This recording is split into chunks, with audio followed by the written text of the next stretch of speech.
So Venus, the planet of love, is going to my Leo sign. Yay! Right? Yes, Venus, the planet of love, on the move, leaving the watery sign of Cancer, where it's been for the last month or so, going into the sign, the fire sign of Leo, where it hasn't been in 14 months. So no matter where Venus is in your chart, it never brings bad news. It's the lesser benefic for that reason. But for Leos, with Venus entering your sign, it brings you the love, and you feel the love in a variety of ways, personally, professionally. Actually, that God is kind of smiling on Leos for the next 30 days or so is what that means. And I can't wait. yeah, I would really enjoy that if I were you. Unfortunately, I'm a Virgo, not so much for me.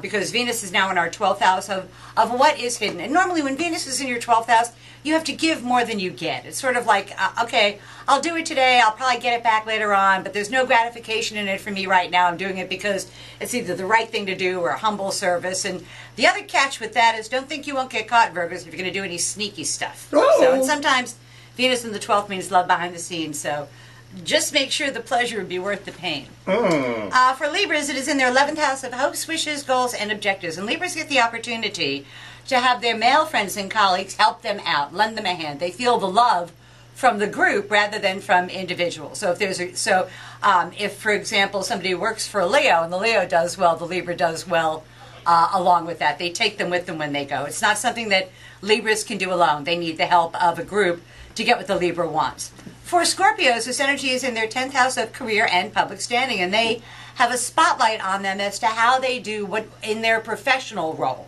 Not where they do their job, but kind of the way they do their job.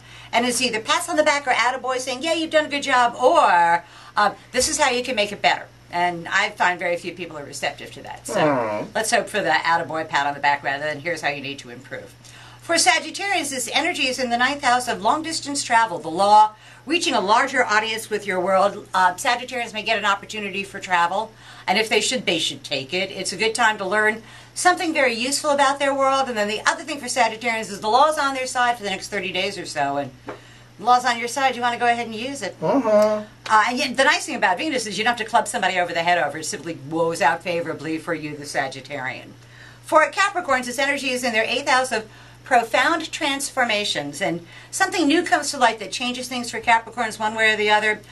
They get to rehabilitate their financial picture a bit, and also something new comes to light that changes things for them one way or the other, and it kind of surprises them, and they can avail themselves of other people's resources, and something they were afraid of turns out to be not nearly as scary as they thought it was. For Aquarius, this energy is in their 7th house of partners and open enemies. Their public image is going to be really tested over the next 4 weeks or so. They're going to be given a bunch of opportunities to form partnerships.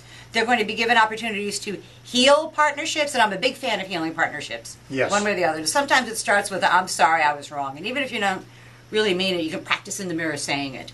For Pisces, it's in their 6th house of work, health, and responsibility. So for Pisces, their work situation improves. Something changes in their job, some obstacle that had been in. I don't think they get a promotion with this energy, but some obstacle that had been in their way kind of gets out of their way, and they have a much clearer career path to go on, which is a very cool thing for them. And then also, and probably even more importantly, they've been afraid of a health matter, and the outcome is much better than they think. It's a much easier fix than they're afraid of, so they need to deal with that directly. For Aries, it's in the 5th house, so I want to have a good time. It's about fun, vacations, entertainment, love affairs, children, anything that has to do with love and creativity and fun is what Aries is looking to do for the next 30 days or so. So I wouldn't expect a lot of work out of them. I think they're vacationing. For Tauruses, it is time for them to find peace at home. It is time for them to solidify their foundation at home. There's been a lot of change going on. Their day-to-day living has been shaken up, and now it's time to go, okay, let me accommodate this into my life. And let me make sure that I carve out some time for me. So I think that's important for certain Tauruses that we know. Time. Yeah, because they've really put a lot of effort in, and they've really worked hard, so they deserve just a little bit of a respite at home, which is the important thing. So, and then for Geminis, did I start with Gemini? It's all about their day-to-day living. The pace of their day-to-day living picks up to warp speed, and they have to be really careful not to overburden themselves. They have to be really careful with the communications that they send out. They have to, and they have to not fall behind the power curve, trying to do more things in a given time span than it's really feasible to do. So, and then also there's some sort of lower court ruling one way or the other that works very favorably for the Gemini, so Donald Trump will probably like that. Tomorrow's news today. You got to get Cancer in there because you started with my Leo sign. Oh, did I? Yes, you did. I'm so sorry. Cancers, it's about the money. They are going to want to know about this then. It's all about the money. It's about making more money. It's earning more money. It's money not really falling out of the sky on them because it's the fruits of their labor, of something they've done for a long time that they've really worked on. But it finally pays off for them. Woo-hoo! So I think that's good news. And I think because the United States is a Cancer, Venus in our second house means more money in the economy. And I just never think that's a bad idea. So. I don't think so either. Tomorrow's news today with the 12 signs of the zodiac, with Venus, the planet of love, moving into the sign of Leo, the very same week the sun changes signs. So it's a big week. Woohoo! Yes, it is. Thank you. Sounds like good news. Always a pleasure. Mm-hmm.